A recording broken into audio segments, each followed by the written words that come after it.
Okay, so picture this, right? Trying to take on, like, the biggest story ever, the life of Jesus. Whoa. And, trying to squeeze all that into a movie. It's like, ow. That's exactly what George Stevens tried to do Yeah. back in 1965 with this movie, the greatest story ever told. It's really wild when you think about it, like the whole context. Hollywood was like obsessed with biblical epics in the 60s. Right. Ben-Hur, the Ten Commandments, those were like the blockbusters. Oh, yeah. And Stevens, he wanted to go big too, like equally grand. Of course. But he also wanted it to be historically accurate. So talk about a challenge. So we're not just talking about, like, a quick little summary of Jesus's life. No, no, not at all. Stevens went all in, the Yeah. whole thing, Full from house. like the birth to the resurrection. The whole shebang. Yeah. Yeah. Following the New Testament pretty closely. And get this, over 45 speaking parts, all big stars. Whoa. It wasn't just a film, it was like a massive event. Okay, so let's talk about this casting a little bit. Max von Sydow playing Jesus, I mean, it kind of fits the mold back then, right? Right. But John Wayne, as a Roman centurion, like, what was Stevens thinking? That's the big question. To understand why it was so controversial, you got to remember John Wayne's image, right? The tough American cowboy. For lots of people, it just felt so wrong, like not fitting at all with a Roman soldier, Hmm. especially in such a serious film. So is it like a publicity thing? Something to grab attention. Maybe partly, but I think Stevens was also trying to bridge a gap. Oh, interesting. By casting John Wayne, it was like he was saying, hey, this movie's not just for the super religious folks, it's for everyone. Okay, that makes sense. Yeah. And then there's the setting. Stevens picked Monument Valley, right? Right. To Yeah. be the Holy Land. I mean, visually, incredible. But was that more about, artistry or being accurate? That's where things get tricky. Monument Valley, I mean, with its towering rock formations, the vast desert, it definitely creates this biblical feel, right? But it's obviously not the actual Holy Land. It just shows the dilemma Stevens was dealing with throughout the whole film, Hmm. making it historically accurate, but also, really cinematic. So did he, like, sacrifice authenticity for those stunning visuals?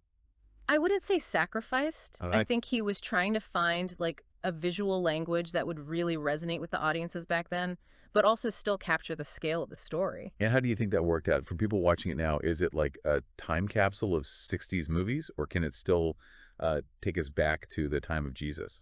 That's a really good question. It's definitely a product of its time. Sure. The pacing might feel a little slow, the dialogue a bit formal compared to what we're used to So now. maybe not for everyone. Right, right. Yeah. But for those who can, adjust their expectations a bit, it offers a really interesting look at how Hollywood approached these biblical epics back then and visually. Still incredible. Yeah. The cinematography, particularly in those Monument Valley scenes, it's just stunning. What keeps coming back to me is this whole idea of spectacle versus substance. Was Stevens more focused on, creating a visual feast or trying to say something deeper about Jesus and his teachings? I think he was going for both. Oh, wait. He was clearly drawn to the scale of it all, but he also seems to have been genuinely interested in those spiritual and philosophical themes, at the heart of it. And, like, how successful do you think he was? Did he find a balance? Well, that's where people disagree. Some critics thought it was too focused on the spectacle, at the expense of substance. Okay. Their argument was that the sheer size of the production kind of overshadowed the more personal, human aspects of the story. So, like, too much grandeur. Right, exactly. But then, there were those who were really moved by the film, those who were completely swept away by the grandeur and the sincerity of it all. Exactly. And that's what makes The Greatest Story Ever Told so fascinating. It's a film that keeps sparking debate, provoking different reactions Yeah, I can see that. from all sorts of viewers. And maybe that's because of the power of the story itself. It's a story that's been told over and over and over again. But it never seems to lose its ability to, like, inspire, challenge us, even move us. Absolutely. And every time it's retold, whether it's a book or a painting or a film, it brings something new, a new way of seeing this timeless story. Speaking of new ways of seeing things, the greatest story ever told wasn't afraid of controversy. In fact, some might say it embraced it. Let's dig into some of the decisions that made people raise their eyebrows back then, and probably still do today. So welcome back to our deep dive into The Greatest Story Ever Told.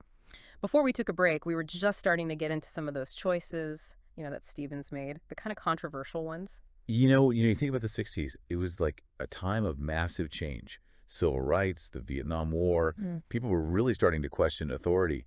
Did any of that social and political stuff, did it make its way into the film? It's hard to like completely separate art from the time it was made in. Yeah, for sure. And the 60s, definitely a time of upheaval. Think about the civil rights movement, the Vietnam War, even just a growing sense that people were disillusioned with, like traditional institutions. There was this search for meaning, for hope. And right in the middle of all that, you've got this film about Jesus. Exactly. And while it might seem maybe a little odd, the timing was actually like spot on because the story of Jesus, with its themes of love, compassion, redemption, it offered like a powerful message of hope and resilience, something that people were really craving at the time. So it like resonated with the worries and hopes of that time. Exactly. And Stevens, I mean, he was a smart filmmaker. He recognized that.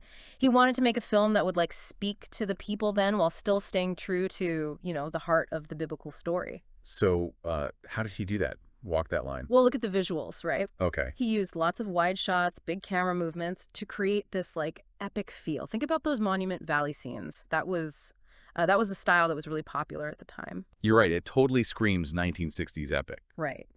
But Stevens didn't just use those techniques for style. He used them to emphasize the vastness of the landscape, the power of nature, and the idea that the story of Jesus, it unfolds against this backdrop of something so much bigger than us. So it's like the landscape itself becomes a character. Yes. And I think that visual language really spoke to a generation that was, wrestling with these big questions about their place in the world, the meaning of life, all those forces that shape our lives. So it was more than just like a religious movie. It was uh, about humans searching for meaning in a world that often feels, chaotic and overwhelming. Exactly. You got it. And it's a theme that it still resonates with people today, whether they're religious or not. I think we all share that search for something to believe in, something that gives our lives meaning.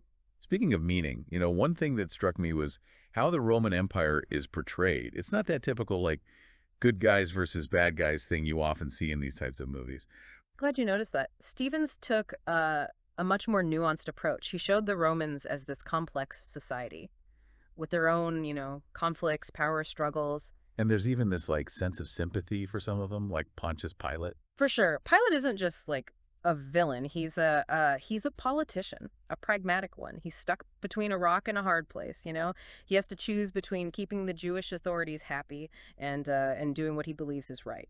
And in the end, he decides to, condemn Jesus to death, even though he, like, expresses doubts about whether he's actually guilty. It's a tragic decision. It really highlights how complicated the politics were back then, and it also raises some tough questions for us about power, about justice, about the compromises we all make when we're under pressure. Those themes, I mean, they feel really relevant today, Yep. with so many political leaders facing those kinds of moral dilemmas. Absolutely. It just goes to show how history is rarely black and white. There are always like multiple perspectives, and our choices, they have consequences that go way beyond just us. It's kind of amazing how by adding that complexity to the Roman characters, Stevens, like, adds another layer to the whole film. He does. By avoiding that simple good versus evil thing, he paints a more realistic picture and a more thought-provoking one of the world that Jesus lived and died in. It becomes like a film that's bigger than just religion. It speaks to those, like, universal themes: Yeah. power, justice, humanity searching for meaning. Exactly. It's a film that keeps challenging us, keeps us engaged, because it doesn't give easy answers. It forces us to wrestle with the complexities of history, of faith, of just being human. And it does all that with, like, a visual power and emotional depth that very few films can match. I agree. The greatest story ever told is a film that deserves to be seen, talked about, debated, for Yeah. for generations to come. And on a lighter note, we got to talk about that cast. I mean, talk about a star-studded lineup. Stevens really put together like a who's who of Hollywood. Right. And it wasn't just like the main roles. Even the smaller parts were filled with, familiar faces. Totally. You've got Charlton Heston as John the Baptist, Sidney Poitier as Simon of Cyrene. Even Pat Boone shows up as the angel at the tomb. Wait, Pat Boone, Yeah, the yeah, singer. yeah. It just shows how diverse the talent was that Stevens brought together. It's like he was trying to make a film that would appeal to everyone, no matter who they were, what they believed. Yeah, I think you're right. It seems like his goal was to make it as inclusive as possible. Like he Right. wanted to go beyond those, cultural and religious lines. It's interesting how we use those like big names to draw people in. Oh, it was brilliant marketing. In the 60s, if you had a cast full of stars, guaranteed to fill the theaters. And it worked. The greatest story ever told was a hit, and people are still watching it, enjoying it. It really shows how powerful storytelling can be and how skilled Stevens was as a director. He was a visionary. He knew how to use film to move people, inspire them, even challenge them. And with this film, he created something that people are still talking about all these years later. Yeah, I completely agree. It touches on something timeless about being human, our search for meaning, our capacity for both love and betrayal, and our need for hope in a world that can often feel so chaotic and uncertain. You put it perfectly. Before we move on to our last segment, I Yeah. want to go back to something we touched on earlier, the mixed reactions from the critics. Right. It wasn't a universal hit. What were some of the main criticisms? Some critics found it too long and a bit preachy. Like too much of a good thing. Exactly. Others thought it lacked dramatic tension, like it focused too much on retelling the story in this like reverent way, and it lost some of the human drama. So it felt a little too safe, Hmm. predictable.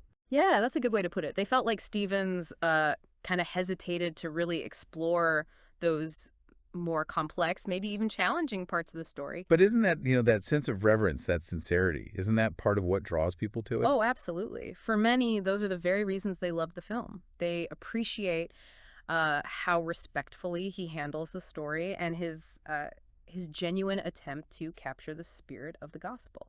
So it's like the film's strengths and weaknesses are kind of tied together. They are. What one person sees as a flaw, another might see as a virtue. That's what's so great about art. It just shows you how subjective film criticism is. There's no single right answer. Exactly. The greatest story ever told is a film that welcomes all kinds of interpretations. It sparks conversations, debates, and that's what great art does. It pushes us to think, to see things from different angles, to form our own opinions. And that's so important, especially nowadays when we're constantly bombarded with like simplistic stories and easy answers. This film reminds us that the world is, well, it's messy. And the best stories, they embrace that. That's a great point. Now, I'm curious about the film's legacy. How do you think it's influenced, later biblical epics and faith-based films in general? It feels like, the greatest story ever told, it wanted to be this big spectacle, but also like this deep spiritual journey. Did it manage to pull that off? And if so, how much did it like influence the films that came after? That's a really good question. I think it's safe to say it definitely had an impact on the whole genre, both visually and, in how it approached the biblical story. So you're saying it wasn't just like a one-hit wonder. It actually left a mark. Oh, absolutely. For one thing, it set a new standard for visual spectacle in these kinds of films. Mhm. I mean, Stevens' use of widescreen, those sweeping camera shots, those huge elaborate sets, like think about the Sermon on the Mount scene. Oh, yeah. It all helped create a like visual language that so many filmmakers have copied since then. It's true. Those epic visuals are like almost what you expect in these kinds of movies now. Exactly. But Stevens also, deserves credit for moving away from that simple good versus evil thing that was in so many earlier biblical epics. He showed the Roman Empire as like a more complex society. Right, like we were talking about, he didn't shy away from those political and social realities. Exactly. And that approach has influenced a lot of filmmakers who wanted to make, more historically accurate, more thought-provoking biblical epics. And I think Stevens also helped make it okay for faith-based films to be more personal, more introspective. So not just about the spectacle, but about like a person's own journey of faith. Yeah, exactly. The greatest story ever told explored, faith and doubt in a way that was, well, pretty new for its time. It didn't avoid those tough questions. And that connected with people then and still does now. It definitely has. The way the film portrays Jesus, as both this divine figure and this relatable human being, it's encouraged so many people to like look at their own beliefs and think about those big questions in life. It sounds like even if the greatest story ever told wasn't, the biggest box office hit or the most critically acclaimed, still had a pretty big impact. I would definitely agree with that. It's influenced lots of filmmakers and inspired millions of viewers. And its legacy, it just keeps growing as new generations discover it. Beautifully put. But we've been talking about the film story, like how Stevens chose to tell it and the impact it had. But what about the story itself, the story of Jesus? What do you think makes it so powerful, so captivating, even after all these centuries? Now you're getting to the heart of it. I think there's so many layers to why people are drawn to it, why it still resonates. On a basic level, it's a story about love, compassion, and selflessness. Jesus' teachings about forgiveness, about kindness, caring for others, they touch people, no matter their background or beliefs. It's a message that goes beyond just religion. Exactly. It speaks to our shared humanity, our need for connection, for purpose, for meaning, especially in a world that can feel pretty uncaring sometimes. And then, of course, you have the mystery of it all, the supernatural elements. The story's full of miracles right from the beginning. Oh yeah. Those miracles, they tap into something deep in us, our fascination with the unknown, with the possibility that there's more to life than what we can see or touch. It awakens a sense of wonder in us, this desire to believe that anything is possible, especially in a world that's so focused on technology, on logic. It reminds us that there are still mysteries out there, things we can't fully explain. And those mysteries, they can be both amazing and a little frightening. Totally. But then there's the tragedy of it, Hmm. the sacrifice. The story of Jesus is, at its core, about a man who gave his life for others, who suffered so that humanity could be redeemed. That's powerful. It really is. It speaks to our capacity for both incredible love and heartbreaking loss. It reminds us that even in suffering, hope and redemption are possible. Even that death itself, isn't the end. It's a message that's brought comfort and inspiration to so many people. And it still resonates in a world that can often feel, divided. We're all searching for those connections, that sense of hope. It's like the story of Jesus is, in a way, a story about all of us. It reflects our shared humanity, our struggles, our hopes, our dreams. It's a powerful reminder that we're not alone, that there's something bigger than ourselves, and that even in the darkest times, hope is still there. And that brings us back to the greatest story ever told. It manages to capture both the epic scale and the very personal human drama of this story that's been told for centuries. It invites us to think about what we believe, to face our fears and doubts, and to embrace the possibility that there's more to life than what we see. And it does all that with visuals and emotion that are just unforgettable.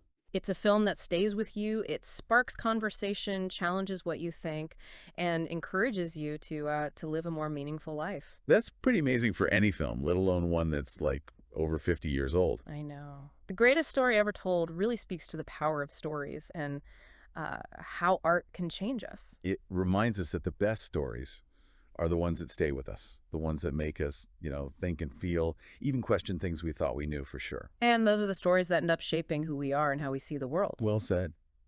Well, I think it's time to wrap up our deep dive into the greatest story ever told. This has been a really interesting conversation. It has. But before we go, I want to leave our listeners with one last thought. We've talked about the greatest story ever told, but what about, the stories that haven't been told yet? What about your story? What a great question.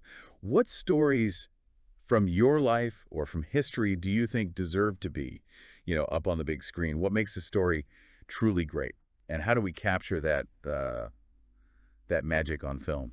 Those are questions worth thinking about. And I encourage everyone listening to think about the stories that matter to them, the ones they want to share. Everyone has a story, and those stories, they can connect us, they can inspire us, maybe even change the world. That's a beautiful way to end things. Thanks for joining us on this deep dive into the greatest story ever told. And until next time, keep exploring, keep asking questions, and keep telling your stories.